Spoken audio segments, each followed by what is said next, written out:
The dog interrupts the funeral by starting to bark at the casket. When a man questions the reason, the priest becomes nervous, and then this man discovers a shocking secret. It was a cloudy day, and the sky seemed as sorrowful as everyone present at Hannah's funeral, who were in complete silence. Some people held handkerchiefs, while others with tear-filled eyes remembered every happy moment shared with her. The wind blew softly, rustling the leaves of the trees as if nature itself was paying its final tribute. Suddenly, an unexpected sound broke the silence. It was Duke, Hannah's loyal dog. He started barking incessantly. He wasn't just any dog. He had always been Hannah's inseparable companion, and now there, in front of everyone, Duke fixed his gaze on the casket, his barking growing louder and more insistent. People looked at each other, surprised and uneasy. "What is he seeing?" they whispered. Some seemed disturbed, pacing back and forth but unable to look away. Duke's barking only grew, as if he were trying to warn about something. Duke was a smart dog, and everyone in the village knew his fame went beyond the affection he inspired. He seemed to have a sensitivity that surpassed human understanding. Some children seeing him there began to feel a chill down their spines, remembering all those scary stories they had heard about dogs that could sense things humans couldn't. What was Duke trying to communicate? It was clear that he knew something that unsettled even the adults. But no one dared to ask aloud. With his eyes fixed on a specific point, his behavior suggested something was wrong in that place at that moment. Some adults began to approach Duke, trying to calm him down. However, he kept barking non-stop, his gaze locked directly on the casket. There was something in his posture and almost palpable determination that even made the most skeptical hesitate. Curiosity filled the atmosphere, and soon everyone wanted to understand what he was trying to say. Father Michael, standing in front close to the casket, noticed that all eyes were now on him. The dog, Duke, tried to contain his agitation, took a deep breath, and gestured for people to settle down again, but the barking didn't stop. With a faint and uncomfortable attempt at a smile, the priest realized that something strange was unfolding, and Duke's gaze seemed to insist that no one ignore what was happening. The priest decided to approach Duke using a gentle voice. He tried to talk to the dog, saying, "Come on, Duke, calm down. Everything is fine here." But even so, Duke continued to bark as if he were trying to warn of something terrible that no one could see. Cautiously, the priest extended his hand to stroke the dog's head, but Duke pulled back, letting out a low growl without taking his eyes off the casket. The priest began to sweat, wiping his forehead as he looked around, aware that everyone in the church was watching his every move. "It's just a dog," he said with a nervous laugh, trying to get people to focus back on the ceremony. But deep down, even he seemed uncomfortable, almost as if he sensed that something bigger was at play, something Duke insisted on revealing. Some people noticed that the priest avoided looking directly at the casket, as if he didn't want to see what Duke seemed to be seeing. "Does he know something?" whispered an elderly woman to her friend beside her with a suspicious look. Others began to feel a strange chill, as if something invisible and inexplicable was present. The children, intrigued and a bit scared, moved closer to their parents, gripping their hands tightly. Father Michael, realizing the unease was only growing, raised his voice firmly and requested, "Please, someone take the dog outside." But Duke refused to leave. He stayed there, relentless in barking and staring at the casket as if he had an urgent message to convey. The mystery, instead of dissipating, only grew among those at the funeral. Amidst it all, there was a man no one knew well, someone who seemed out of place yet perfectly positioned to witness what was about to unfold. His name was David, a stranger who had recently arrived in the village but held a special affection for Hannah. Even without knowing her deeply, David had an observant nature and a restless curiosity. Solving mysteries had always been his passion. Noticing Duke's unusual behavior, he immediately felt that something was very wrong. He looked at Duke and then at the casket, realizing the dog wasn't barking for no reason. He stood up slowly, adjusted his coat and walked toward the dog. All eyes turned to him, curious, wondering what this mysterious man, whom they barely knew, would do. "Hello, little friend," murmured David, crouching beside Duke. "What are you trying to show us?" Hearing David's calm voice, Duke stopped barking for a moment, as if assessing the man in front of him. His eyes shone with intelligence and a mix of fear and hope, as if he were pleading for help. David noticed the intensity of that gaze and then turned his attention in the same direction as the dog, fixing his eyes on the casket.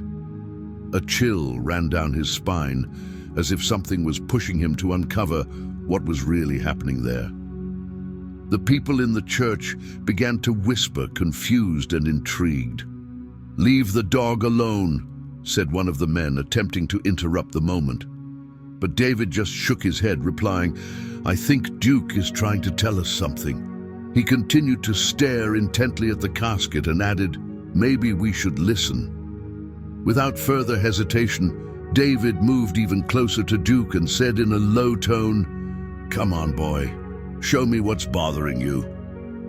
Duke wagged his tail slightly, as if he understood that David was there to help him. He then stopped barking and began to sniff the ground, taking cautious steps toward the casket, almost as if he were guiding David to a secret only he knew. As David and Duke approached the casket, the neighbors began murmuring among themselves about the legendary sixth sense of animals, recalling stories of dogs and cats that supposedly sensed presences, dangers, or even supernatural events before any human noticed Duke's unsettling behavior. Left everyone on edge, David suggested that perhaps the dog was perceiving something invisible to human eyes. The atmosphere grew heavier, and people wondered in silence. Could Duke be seeing something supernatural, or was there an even deeper mystery surrounding Hannah's death? Father Michael, clearly uncomfortable, began to realize that the situation was slipping out of control. He took a deep breath, adjusted his cassock, and cast a serious look around. With firm steps, he walked to the center of the church and raised his hands, asking for silence. "Please, everyone, calm down," he said, with a voice that sought firmness but trembled slightly, revealing his nervousness. "We are here to pay our final respects to Hannah, someone so dear to all of us." The priest gave a penetrating look at David, who was still beside Duke, trying to decipher what the dog wanted to show. "It is inappropriate," continued the priest, now in a louder tone, "for anyone to come here and cause a commotion at such a delicate moment." Some people in the church nodded, but others looked at the priest with a mixture of distrust and curiosity. Why does he seem so nervous? Why is he so eager to end this situation? They wondered. The priest pointed directly at David. "What you are doing is a disrespect to Hannah," he declared in a louder and harsher tone. "Leave that dog alone and stop distracting everyone with this foolishness." David, feeling the weight of the priest's words, remained steadfast. Something about the priest's insistent manner and exaggerated urgency to calm the situation only heightened David's suspicions. Beside him, Duke let out a low growl, as if he too disliked the priest's tone. Realizing he was losing control, the priest insisted, almost pleading, "Please, everyone, do not allow Hannah's memory to be tarnished by this behavior. Let us return to our original purpose to pray for her soul and her eternal peace." But for many, peace seemed farther away with each passing moment. The priest's words sounded filled with concern, but for those observing closely, the sweat on his forehead and the slight tremor in his hands told a different story. A heavy silence settled over the place, and everyone waited anxiously to see what David's next move would be. Before we continue, don't forget to leave a like and subscribe to the channel if you love heartwarming and heartfelt stories. Sensing the priest's discomfort and his desperate attempt to end the conversation as quickly as possible, David decided to ask the question everyone feared to hear. With a firm voice and his gaze fixed on the priest, he asked, "Father Michael, how exactly did Hannah die?" The church went into an uproar. The murmurs grew, and some people exchanged glances, surprised at David's boldness. Father Michael's eyes widened, visibly shaken. He had already told everyone that Hannah had passed away peacefully, sleeping in her bed. But in that moment, David's question echoed through the church like a stone cast into a serene lake, creating ripples of uncertainty. "What do you mean? How did she die?" the priest replied, now in a clearly defensive tone. "I found her myself in her bed. She passed in peace, sleeping. She died in her sleep," he repeated, almost as if trying to convince himself. David, undeterred, took a step forward and continued, "But why was Hannah alone? And why were you the first to find her? Doesn't that seem a bit strange to you?" The murmur among the people grew louder, a mix of curiosity and unease spreading throughout the church. The children, wide-eyed, watched without fully understanding what was happening, while some adults whispered among themselves, making the atmosphere even more tense. Father Michael's face turned red, and an expression of anger, barely concealed, took over his features. He stamped his foot firmly, making everyone fall silent once more. "This is absurd!" he exclaimed, his voice almost a shout. "You are causing an uproar during a sacred moment, disrespecting the memory of such a beloved woman." Pointing at David with a trembling finger, he commanded, "Leave here immediately, you and that dog." His voice held authority, but there was a perceptible nervousness in every word. "We will not tolerate another word from you in this place." David hesitated for a moment, but then, beside him, Duke let out a strong bark, almost as if he were challenging the priest and giving David the push he needed to continue. As if in response to the dismissal, David realized he had touched on something important, something the priest clearly didn't want anyone to uncover. Still, he knew that at that moment, he had no other choice. He slowly turned, took hold of Duke's collar, and with one last defiant look at the priest, began to walk toward the door. As the murmurs among those present grew louder, everyone was perplexed by what had just happened. Outside the church, David felt the weight of the curious and suspicious glances of the community behind him, but he couldn't simply leave it all behind. There was something deep and dark in the mystery surrounding Hannah's death, and a strong premonition drove him to press forward. Duke seemed to share this feeling, wagging his tail with enthusiasm as if he were ready for whatever lay ahead. "Come on, buddy," David whispered to the dog. "I think we have a lot to uncover here." With that, they began their investigation through the cemetery, walking among the trees and old gravestones. The cold wind blew, making the leaves dance and producing a sound that resembled whispers in the unsettling silence. David looked around, increasingly certain that this place hid something mysterious. Duke sniffed the ground restlessly, as if searching for something specific. Guided by an almost supernatural intuition, he seemed to know exactly where to go. Determined to follow the clues, David concluded that the first step was to learn more about Hannah's life. He made his way to her house, a small stone building on the edge of the forest, surrounded by a garden that seemed forgotten by time. When he arrived, he found the door unlocked, as if someone had left in a hurry, leaving behind more questions than answers. Upon entering the house, David felt a chill run down his spine. The place was covered in dust, but he noticed that some objects seemed to have been moved recently.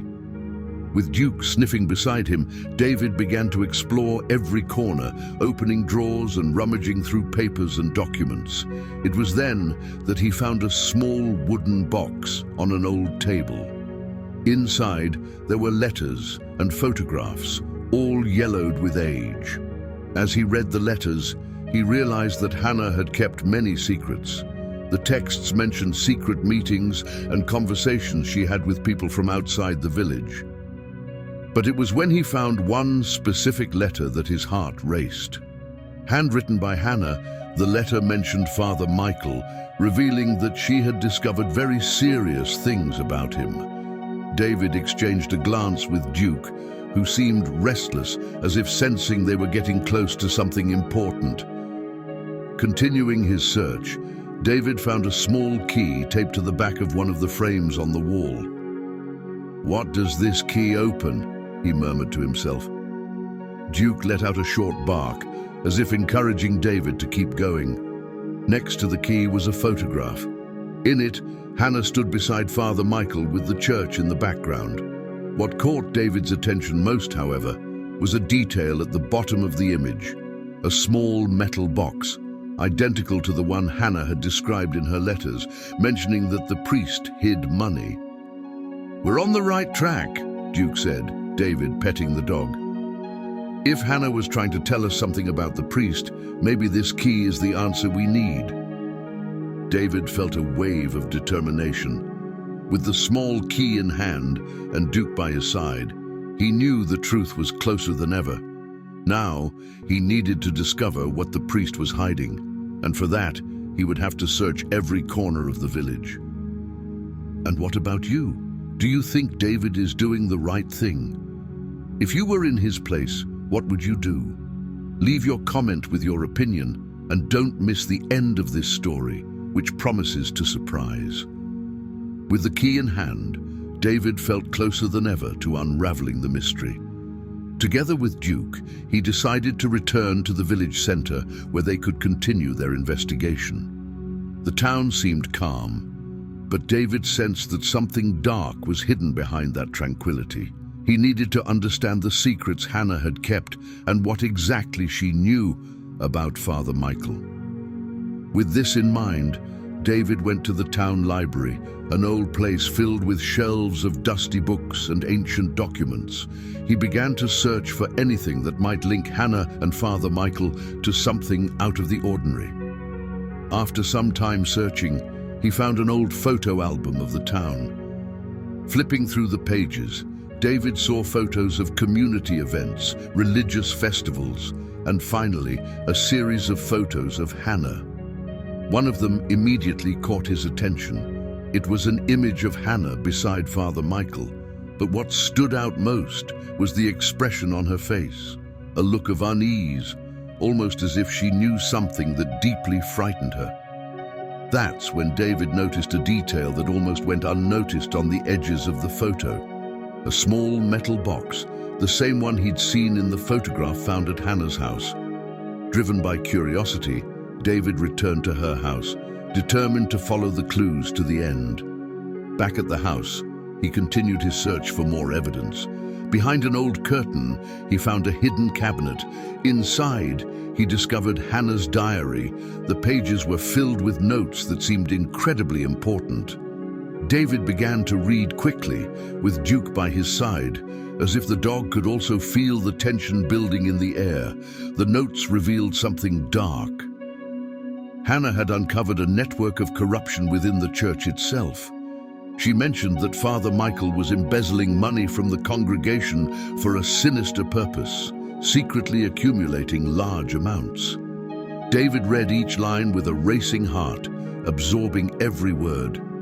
"He's stealing from everyone and using people's trust to cover up his crimes," Hannah had written on one of the pages. Among the pages of the diary, David found an envelope with more photographs. In some of them, Father Michael appeared in secret locations within the church, carrying the same small metal box. In one of the photos, he stood beside an old statue inside the church with the box next to him, in a position that suggested he was hiding something beneath the sacred figure. A chill ran down David's spine. "So that's it," he murmured to Duke, almost to himself. "She discovered everything, and that's why she was in danger." Now David knew he needed to find that metal box in the church. It likely held the key to understanding the entire mystery. He looked at Duke, who wagged his tail as if he were ready for the next step. "Come on, boy, we have a big secret to uncover," David said with renewed resolve. The situation was more serious than he could have imagined. With all these findings, the truth about what was really happening in that small village seemed about to surface.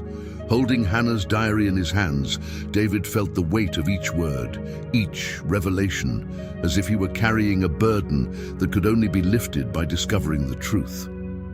He knew he needed to return to the church, the place where all these secrets seemed to intertwine. With Duke by his side, David walked through the narrow village streets, each step intensifying his adrenaline and determination. He was determined to find the metal box mentioned in Hannah's notes. Upon reaching the church, David looked around to make sure no one was following him. The place was steeped in silence, with the doors slightly ajar and the interior cloaked in shadows. He entered cautiously, accompanied by Duke, and began to explore. He remembered the photo he'd seen. The metal box was hidden beneath one of the old statues. Walking slowly, David approached a statue of a saint positioned in an isolated corner of the church. The stone figure seemed to observe everyone with a serious, almost stern gaze, as if guarding something important. David knelt and with trembling hands began to feel around the statue's base, searching for any sign of a hiding place. Then he felt it, a small piece of fabric covering the statue's base, hidden in the shadows. There it was, the metal box Hannah had mentioned in her diary. His heart raced as he exchanged a look with Duke, who wagged his tail as if to say, "We're on the right track." David held the box in his hands, feeling its cold, heavy surface. Carefully, he opened the lid, and what he saw inside made him catch his breath. They were bundles of money, all rolled up and tied with labels indicating donations and tithes from the congregation. But that wasn't all. Beneath the money, there was a small key. He picked it up, examining it in the soft light filtering through the church windows.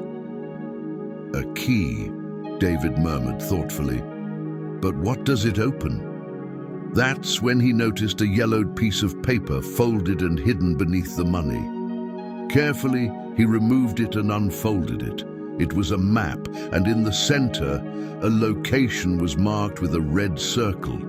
Beside the circle were the words, "Church Storage." David understood immediately. The key must open some secret storage in the church. This is where Hannah must have discovered something, he thought, with a mix of fear and hope. He knew he had to act quickly.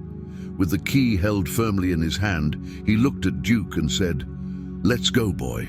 We need to find that storage." They stood up and together began to search every corner of the church, determined to uncover the mystery that had been hidden for so long. Following the map carefully, David felt the church grow ever more silent, as if the very building were holding its breath.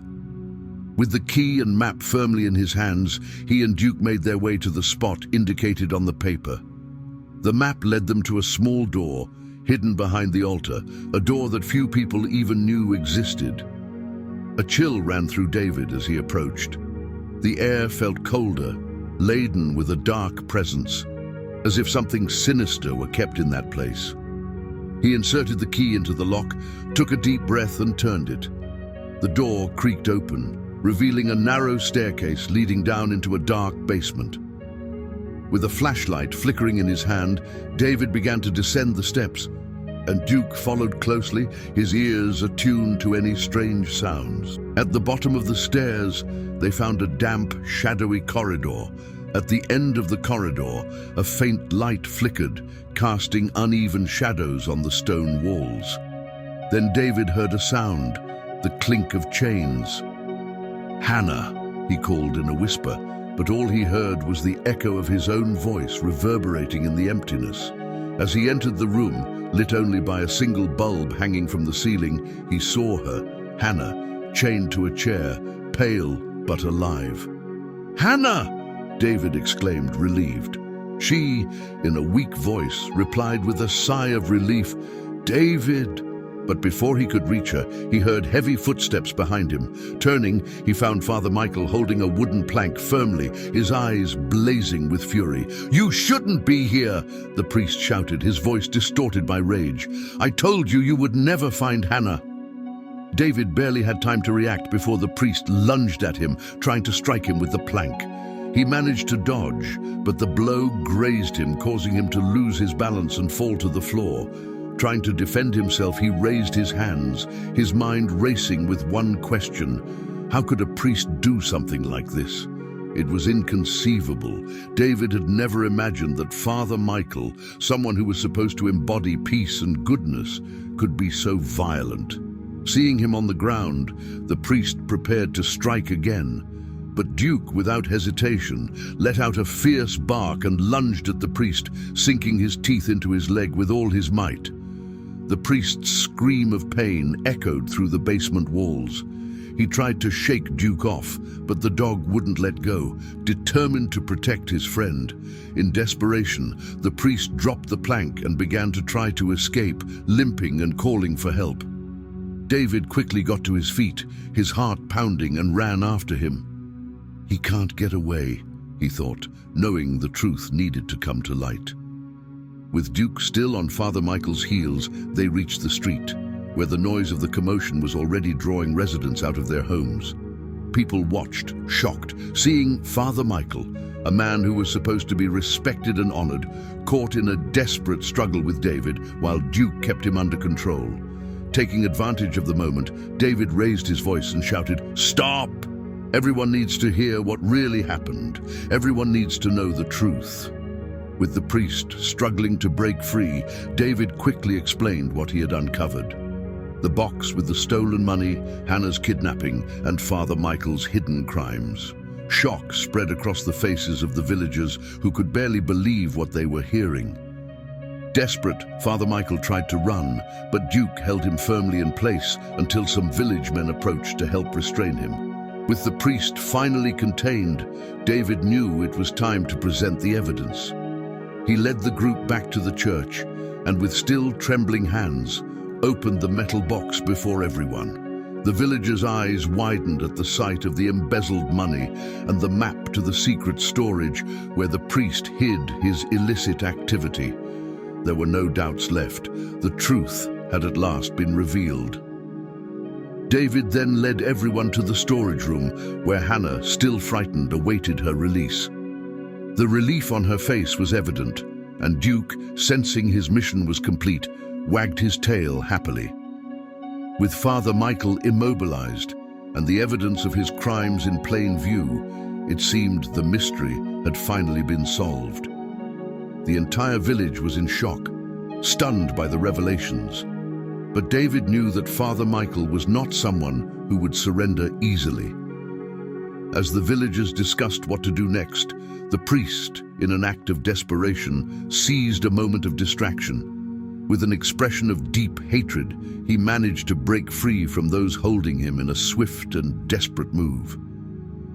Father Michael grabbed a piece of wood from the ground and ran toward David, his eyes burning with fury. "You understand nothing. You never should have gotten involved," he shouted with a voice full of resentment. David was caught off guard, watching the priest advance with the wooden plank raised, ready to strike. For a moment he was paralyzed, his mind struggling to process the surreal scene of a priest acting with such violence. But before the blow could land, Duke sprang into action with a powerful leap. The dog bit Father Michael's leg, tearing a scream of pain from him that echoed down the street. The priest fell to the ground, thrashing to free himself from the dog. While David recovered from the initial shock, he ran to help, trying to pull the priest away from Duke. The two ended up rolling on the ground in an intense struggle, with shouts and barks filling the air. Desperate, Father Michael managed to break free from Duke for a brief moment and began to run, limping toward the village's main square. But Duke didn't give up. Determined, he chased after the priest, barking loudly, and quickly caught up with him in the middle of the square. With another leap, Duke knocked Father Michael to the ground, preventing his escape. The neighbors now gathered around, watching the scene in disbelief. No one could have imagined that Father Michael, a man who was supposed to symbolize goodness and faith, would find himself in such a humiliating and desperate situation. David approached the crowd, still catching his breath, and began to recount in detail everything he had discovered. People listened intently as he spoke about the secrets Hannah had uncovered. David explained that Hannah had found out Father Michael was embezzling the congregation's donations, using the money for something hidden. He also shared how the priest had orchestrated Hannah's kidnapping to stop her from speaking the truth. Some villagers, shocked by what they were hearing, helped hold Father Michael, while David, determined to prove he was telling the truth, led them back to the church. There, he held the small metal box firmly, feeling not only the weight of its contents, but the weight of the truth he was about to reveal in front of everyone. He opened the box, showing stacks of money organized and labeled with the names of the faithful who had donated. Shock spread among the people, who murmured to one another, surprised to see the proof of the priest's crime. Then David showed the key he had found and explained that it led to a secret storage room in the church itself. With the crowd following him, he led them to the storage room where Hannah, still weak, was chained. Seeing her there alive, a sigh of relief and surprise swept through everyone. Hannah, exhausted but relieved, could hardly believe she was safe. Duke, the loyal dog, ran to her, wagging his tail happily as if he knew his friend was now safe. The scene was touching, and everyone watched with emotion and relief, seeing Hannah back and knowing the truth had come to light. Exposed, Father Michael tried to justify himself, but no one wanted to hear his excuses. The community, once so devoted and trusting, now clearly saw who he really was. The priest's words no longer mattered, as everyone had seen the truth with their own eyes. David and Duke had uncovered the dark side of someone they'd never have suspected. With the priest finally detained in the community, the mystery was solved and justice was served. Hannah thanked David and Duke for risking everything to save her and revealed the truth. Father Michael was taken away by the police, while the village, still in shock, began to rebuild itself on new foundations of transparency and trust. The residents, now aware of the dark secrets that had been hidden, united to transform the place into one of truth and honesty. David, who had risked so much to uncover the truth, decided to stay in the village. He chose to help Hannah recover and became part of the community, finding a new purpose there. David's friendship and courage touched everyone, and he became an essential part of the place. Duke, the loyal companion, was celebrated as a true local hero. Children gathered around him, adults petted him, and the entire village recognized the dog's role in bringing the truth to light.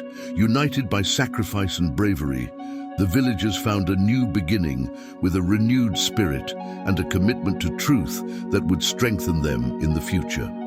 Thank you so much for watching the video to the end. If you enjoyed the story and the bravery of Duke and David, don't forget to leave a like, subscribe to the channel, and share your thoughts in the comments. Your participation is very important to us. See you in the next video.